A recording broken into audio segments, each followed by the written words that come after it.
New videos every day. Life, wisdom. I'm Psychetruth Correspondent Corrina Rachel, and today on the Truth Talks, we're talking about wheat. I want to start by asking you if you even like wheat and if you crave carbohydrates. How many times a week do you eat carbohydrates like pasta and bread? And do you feel like you are addicted to wheat? I'm joined today by Joseph Strickland. He's an applied clinical nutritionist and has a Bachelor of Science in Nutrition Science. Thank you so much for joining me. I'm so glad to be here, absolutely.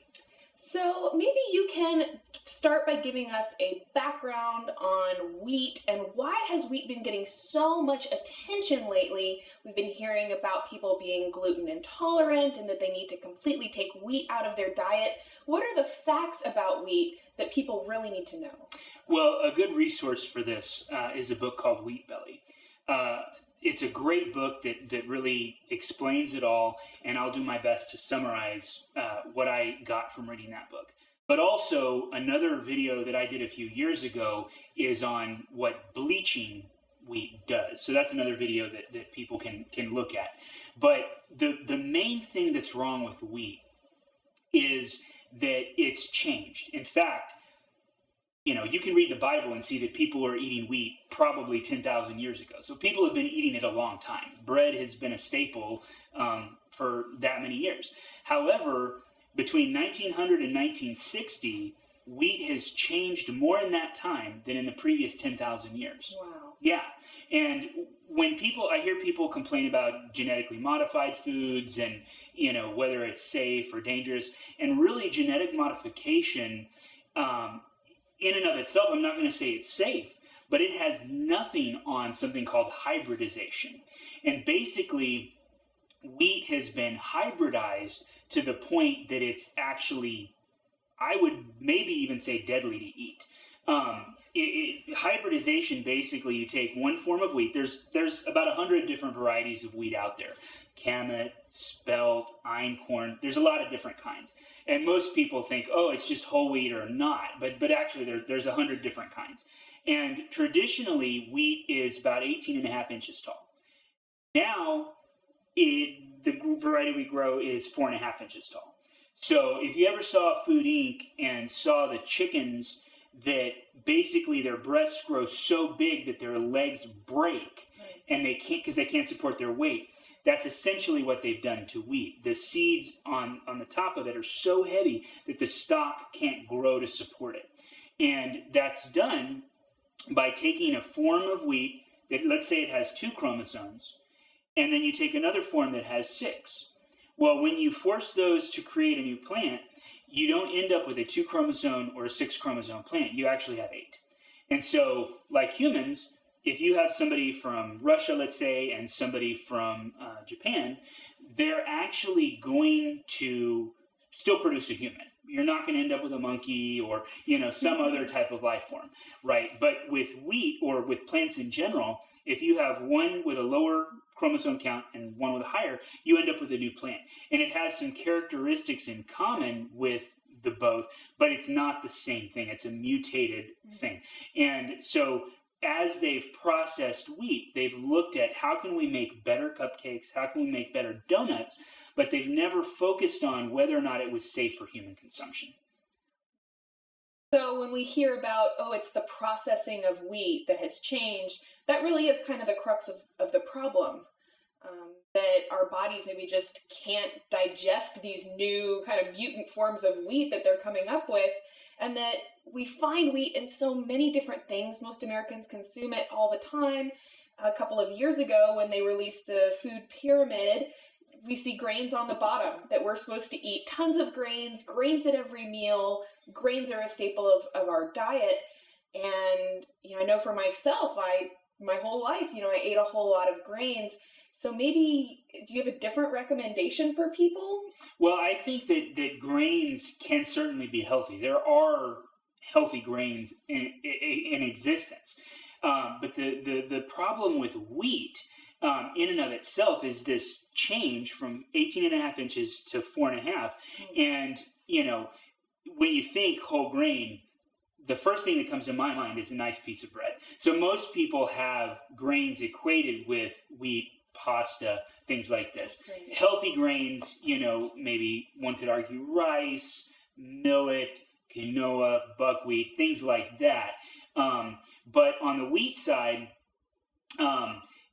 the increase in consumption of it since the food pyramid came out, I think it was in the 80s when it came out, and Wheat Belly does a good job of explaining, the date that it started and how it's all come along. But basically, the food pyramid, that's when they started keeping track of weight as a nation. And that has just gone, up, up, up, up, up, up. And the main reason that that's happened is in Wheat Belly, he goes over the fact that when wheat breaks down, there's three different components that it breaks down into. The first one is the starch, or what turns into sugar. So you eat it and, man, your blood sugar just shoots way up, and then eventually it comes back down, making you want more food. So wheat actually increases appetite from a blood sugar perspective. And then over time, when that blood sugar goes up and then comes down, the thing that your body wants is more wheat because it wants to go have that happen again. So when that happens over time, it eventually turns into type 2 diabetes. The body becomes allergic to breaking down carbohydrates, essentially, and that cells become resistant to the hormone that tells the blood sugar to come down, insulin. But the second component that it breaks down into is actually gluten. And you probably have heard people say, oh, I'm gluten intolerant, I'm gluten-free, and a lot of these things. And gluten really is the protein that's in the wheat. And that actually is problematic for people. And it has increased, I think, something like 60% in this hybridization. The type of gluten, there's three types of gluten, A, B, and C. Traditional, most types of wheat that are not the commercial variety now are either B or C gluten. This is gluten type A. Whatever. But basically, it's a different type of gluten that our bodies aren't as used to dealing with. And then the scariest part of wheat in its commercial form today are the three components after the gluten, which basically are the same as what's in heroin or morphine. So, yeah, I know. And so what happens is you eat that donut, and there's the blood sugar high thing that happens, and then you've got this euphoria type thing that happens. The same receptor in your brain that would accept morphine or heroin actually takes that in. And so then you eventually want more of that feeling. So wheat has this kind of addictive component. Now, different people are affected differently, so there are some people that are less affected by this than others. But a pharmaceutical study that's in Wheat Belly actually goes over a study that was done, and they had two groups of people. One group of people that they put them in a room with all wheat snacks, right? And they had them watch TV and eat as much as you want. And they gave them a placebo. The second group of people, they gave them all the wheat snacks, they let them watch TV, but they gave them a drug that's used to block the receptor site for those chemicals that would normally be used like for somebody who's on morphine or heroin. What's interesting about that study is that it increased appetite by 30%. So what you get from that is that basically eating wheat in any amount increases your appetite by about 500 calories a day. Wow. Yeah, so if you've ever tried to do a diet where you just have less wheat, it might not have worked for you because you physically can't. And like I said, some people are more affected by that than others, but Wheat Belly does a great job of explaining that report. And I think it's great that this cardiologist, is able to dig through these studies, and he has multiple studies, and they've done studies on wheat since about 1960 on schizophrenics, on autistic kids, and then also now in this diet realm. What blows me away about that study, though, is that instead of telling the agricultural people or telling government people, the pharmaceutical companies, instead of doing that, they're instead creating a drug, which is that morphine blocker and an antidepressant, because when people start taking that morphine blocker and they're used to getting those substances that make them happy, they get depressed, right? So if we start seeing people on this appetite reducer and they start killing their kids and stuff, because we all have seen what happens when people take massive doses of not antibiotics, but of antidepressants. And so, that's something to look for. Wow. But hopefully that gets stopped. Hopefully the FDA doesn't approve that. And really, if we're looking at problems with overeating, weight gain, trying to lose weight, and having a really hard time, rather than taking this drug, which is going to have all of these horrific side effects, we can maybe just reduce our intake of wheat, or maybe eliminate our intake of wheat, and that's actually going to reduce our hunger? Absolutely, yeah. In fact, the pharmaceutical study shows by about 30%. And there are other forms of wheat that aren't this commercially, I don't care whether it's organic or whether it's conventionally produced here in the United States. If it's grown in the United States, it's this form of wheat that's not good for us. We have to look outside of the U.S., or alternative grains. Spelt is an example. Camet's an example. Einkorn from northern Italy. If you ever wondered why in Italy they eat tons of pasta and drink red wine and they seem to be fine, it's because they're eating einkorn for the most part. Right, and I've had people comment on our videos and say, wow, when I'm in America, I can't eat any bread whatsoever. Exactly. But when I'm in Europe, I can eat bread and I'm fine. And so that would explain why. Exactly. That not only, Europe is interesting because not only do they not have this commercially grown type of wheat that we have, for the most part, starting to sneak in, but for the most part they stay away from that. But also in my earlier video, I talk about how the bleaching of wheat is actually illegal in Europe. And so when you take something that's hybridized here in the States and then you process it as well, you're doing double right. damage there. Okay, so at this point we've got wheat actually has addictive properties because it makes us feel euphoric. Maybe that's why they call it comfort food. Exactly. It actually is something that's going to make us more hungry. This is going to be really bad news for people that like carbohydrates. So can you maybe offer some alternatives or some recommendations or just kind of guidelines for what people can do to satisfy that carb craving that we all get sometimes? Absolutely. And one of the best things to do is to get the book Wheat Belly, because he really does a good job of explaining, different alternatives. But, what I would start out with is just reducing the thing that increases appetite, right? Which is the commercially grown wheat. So einkorn is a form of wheat that, like I said, is from Italy. And that's something that they have in pasta form. You can make bread from that. But that is a form of wheat that doesn't have the morphine component in it. It does have that blood sugar component to it, but it's not quite as bad. Also, your rice, brown rice, quinoa, millet, those are other grains that you can start working with. And then there's also coconut flour. You can look up coconut flour recipes. That's my personal favorite because it can be used. There's a diet called paleo, which is, the whole idea is to eat foods that our ancestors would have eaten.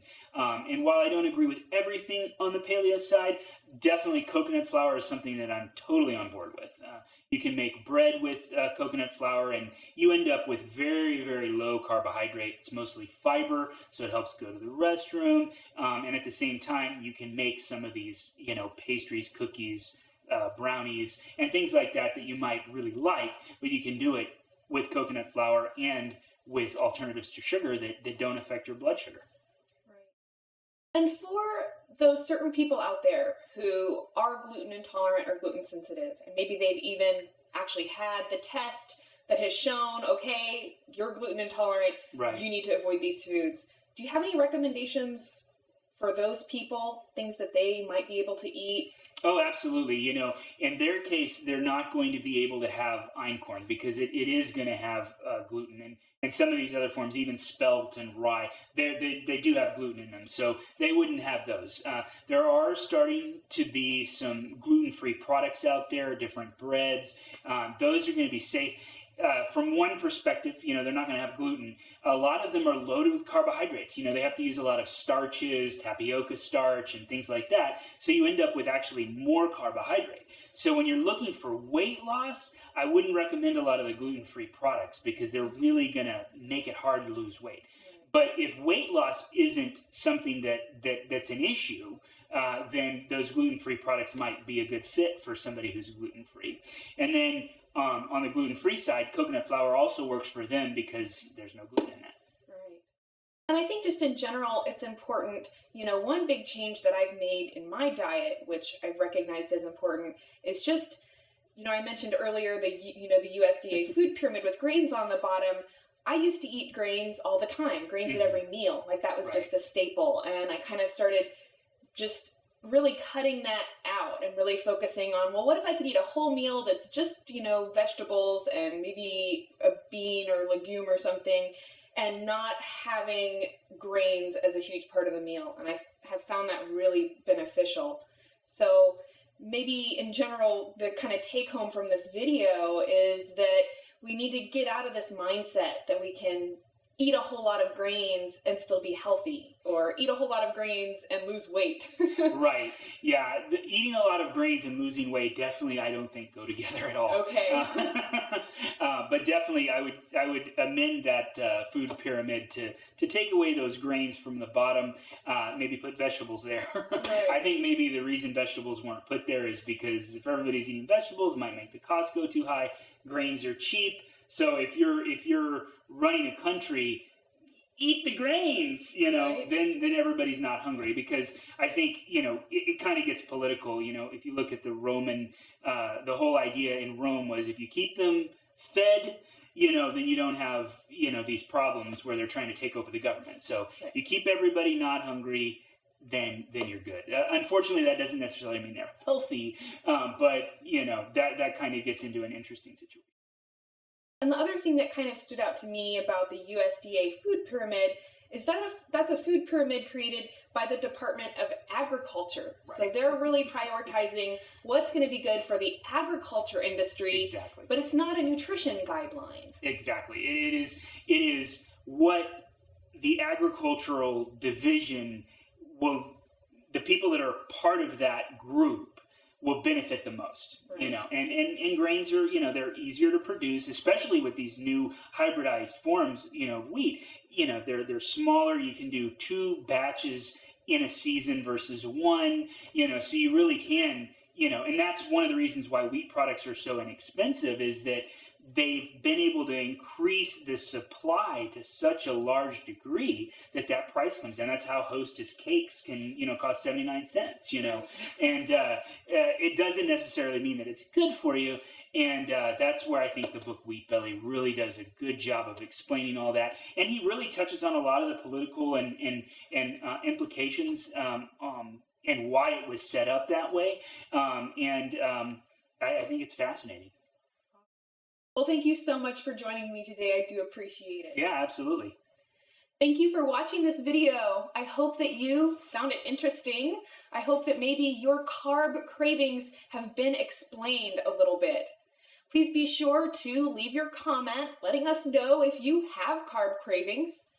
And if you'd like to learn more about Joseph Strickland, you can visit his website at nutritionaustin.com. Be sure to subscribe to the Psychetruth channel so you can see all of our future videos. Give us a thumbs up on your way out, and be sure to tune in again soon.